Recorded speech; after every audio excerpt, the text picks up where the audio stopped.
Good morning. This is Dr. Anima Upadhyay and welcome back to my chemistry lab videos.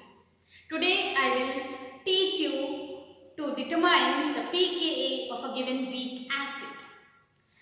The weak acids are the weak electrolytes which are not completely dissociated. Therefore, the strength of a weak acid is expressed in the terms of pKa and not pH. But they are interrelated using Henderson-Hasselbalch equation, which tells us that at equivalence point the salt is equal to the acid in the solution. So we already know that pH is the negative logarithm to the base 10 of hydrogen ion concentration, and pH can be determined using a glass electrode. In this experiment, we will be using a weak acid and we will titrate it against 0.5 normal sodium hydroxide solution. So let us begin the experiment.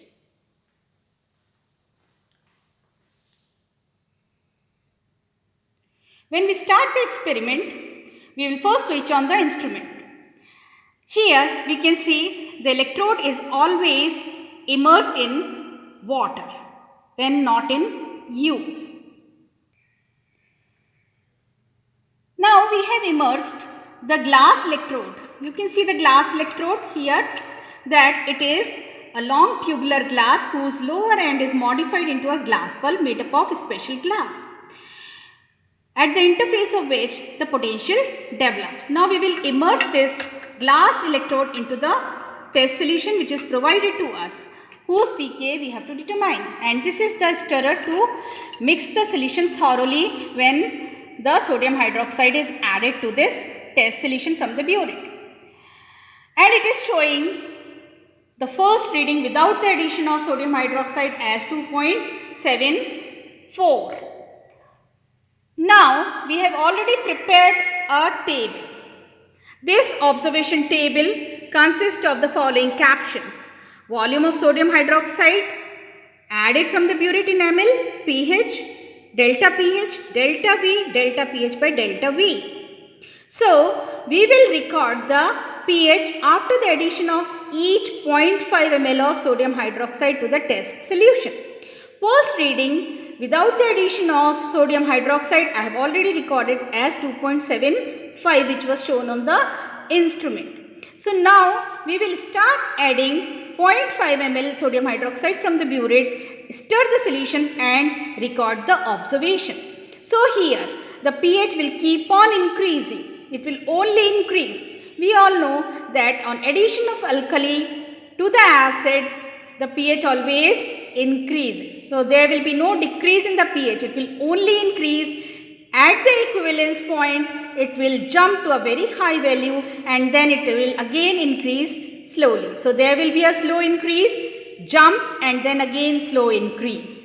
After doing the experiment, we will calculate the delta pH, delta V and delta pH by delta V from the observations that we have recorded.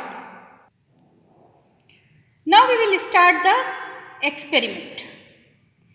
We will add the sodium hydroxide 0.5 ml from the burette to the beaker, stir the solution and then we will record the reading, that is showing 2.94.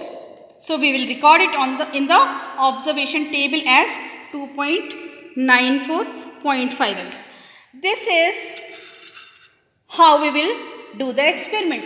Again we will add another 0.5 ml, stir the solution and again we will record the reading. Now it is showing 3.010.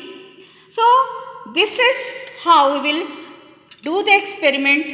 Keep on adding 0.5 ml each time and stirring the solution and then recording the reading. So as I have said, the readings will keep on increasing till we get a jump.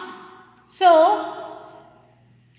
we can see here I have done it At 4 ml, it is showing 3.76.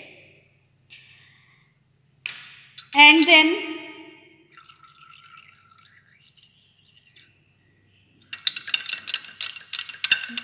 after each addition we have recorded the readings, and now we can see that the reading has increased further to 8.8 at 4.5 ml, 8.8.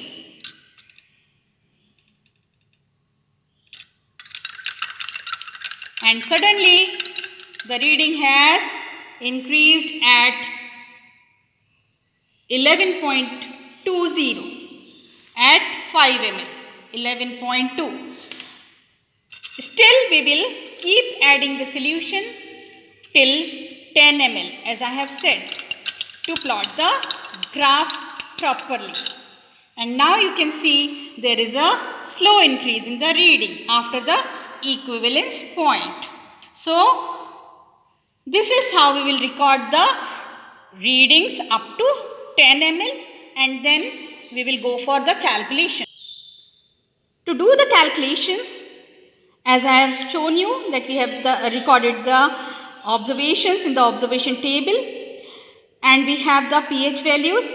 To get the delta pH value, we will subtract the upper value from the lower value, that is 2.36 from 3.08, then 3.08 from 3.30, 3.30 from 3.56, and likewise we will do the entire pH values which we have recorded, and we will get the delta pH values, that is the difference we will get in the pH, and we will record in the column.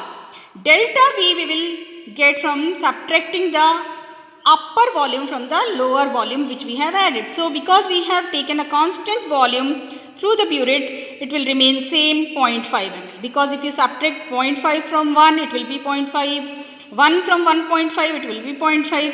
So there will be no change. We can calculate delta pH by delta V by dividing delta pH values from delta V values.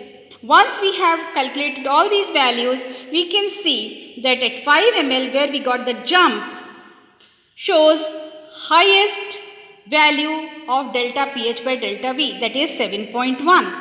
Now we will plot the first graph, that is the differential graph, in which on the x-axis we will take the volume of sodium hydroxide added, and on the y-axis we will take the delta pH by delta V values. So this is the differential graph which shows that at 5 we got the peak.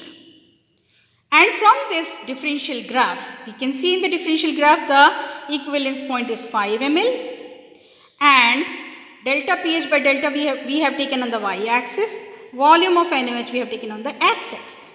Now after getting this equivalence point from the graph, we will plot the second graph, that is to calculate the pK of the given weak acid.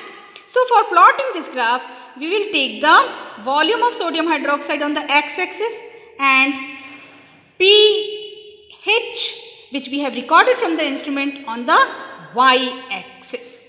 So we have already plotted the differential curve in which we got 5 as the equivalence point. We will drop one perpendicular from the curve joining the x-axis.